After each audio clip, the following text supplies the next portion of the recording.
O trabalho já teve muitas concepções ao longo da história.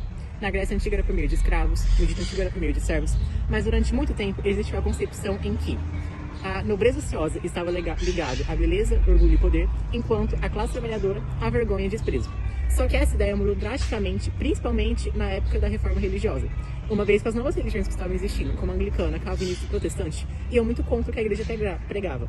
Dentre elas, a relação de que o trabalho era uma punição ou algo ruim e que o acúmulo de riquezas era meio que um pecado. E como essas novas religiões surgindo e pregando o contrário, os burgueses viram uma oportunidade de conseguir o que eles mais queriam, mais dinheiro. Aí eles viram nessa situação uma oportunidade para investir, apoiar e financiar essas reformas. Assim, começou a nascer uma nova concepção, onde o trabalho dignifica o homem e onde o acúmulo de riquezas é uma bênção divina.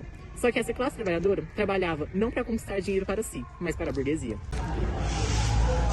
Então, eu fiquei sabendo que vocês querem fazer uma reforma, vocês não querem ajudar a burguesia, não? Vamos ver o que eu posso fazer. Anos depois, graças ao acúmulo de riquezas, a Inglaterra começou a substituir a manufatura pela maquinofatura, tendo como consequência uma grande alteração no sistema econômico do mundo. Por causa dessa revolução industrial, o trabalho começou a sofrer grandes alterações. Nessa época, com o enorme poder da burguesia e a frequente expulsão de camponeses de suas terras, houve um cenário perfeito para a contratação de pessoas em massa em fábricas. E, independentemente da idade ou gênero, ela chegava a trabalhar mais de 14 horas por dia. Como não tinha outra opção além desse trabalho exploratório, começaram a surgir protestos por parte do proletariado, como o nudismo e o cartismo. Só então surgiram as primeiras ideias e discussões sobre os direitos trabalhistas. Todo o movimento capitalista fez com que surgissem vários tipos de produção, no qual tinha o objetivo de aumentar o lucro e diminuir os custos. Dentre eles estão o taylorismo, no qual utilizavam métodos científicos de produção, o fordismo, que utilizava métodos das esteiras, no qual ele tinha a velocidade da produção, e tinha o toyotismo, no qual ele foi introduzido depois da guerra, e ele utilizava um sistema chamado just in time, no qual ele tinha o objetivo de pegar sob encomenda e acabar com os estoques.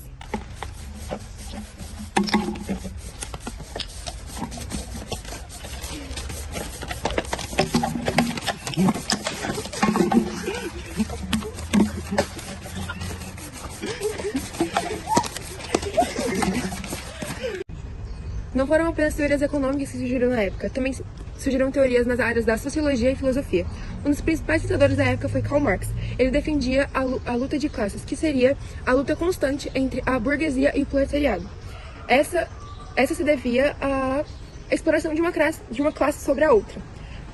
Ela era explorada por meio da mais-valia, a classe trabalhadora era explorada por meio da mais-valia, que visava sempre o lucro para a burguesia, enquanto os operários lutavam por condições minimamente dignas de sobrevivência. Também temos a alienação do trabalho, que é o afastamento do trabalhador e do produto que ele produz, o que causa uma grande distância também dos bens de consumo de qualidade. A desvalorização do proletariado é uma consequência disso, e uma supervalorização da mercadoria. Ei! Vocês sabiam que vocês têm direitos? Quem é você?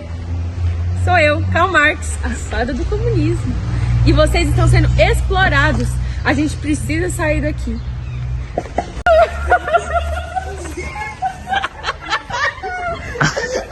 Além da Revolução Industrial, podemos citar a Revolução Francesa, a qual expõe como a divisão de classes é uma coisa muito decisiva sobre uma nação.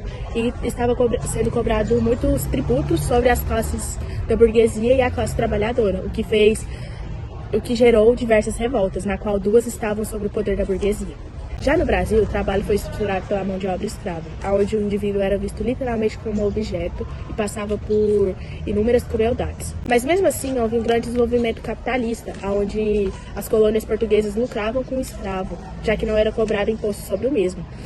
E essa situação não melhorou imediatamente com a abolição da escravatura em 1888, porque mesmo assim as pessoas tinham que se manter num trabalho parecido com a escravidão ou continuar em seu antigo trabalho. E isso só veio melhorar lá pelo século XIX com a vinda de estrangeiros para trabalhar em plantações de café. Bom, os direitos trabalhistas só serão implementados em 1930 no governo provisório da Era Vargas.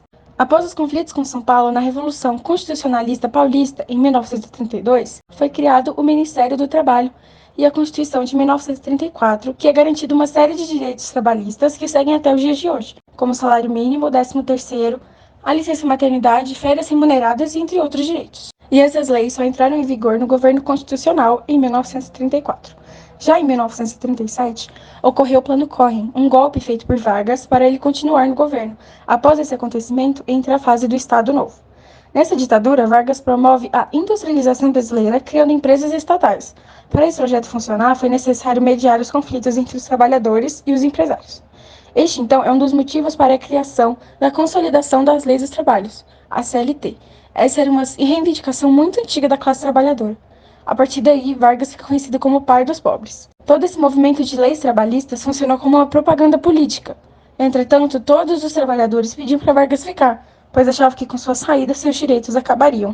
Vargas, Vargas, Vargas, Vargas, Vargas, Vargas, Vargas. Por que vocês estão apoiando o Vargas? Ele é um ditador, ele apoia a censura. Porque ele é um egocêntrico. Mas se ele sair do poder, a gente perder nossos direitos trabalhistas. Vargas, Vargas, Vargas. Mas já quando olhamos para a consolidação das leis trabalhistas, hoje em dia, existe um questionamento muito grande envolvendo a uberização do trabalho, que é o processo o qual as novas tecnologias influenciam no trabalho. Graças a ele, muitas pessoas conseguiram sair do estado de desemprego. Afinal, por meio de aplicativos de transporte e entrega de comida, eles conseguiram emprego.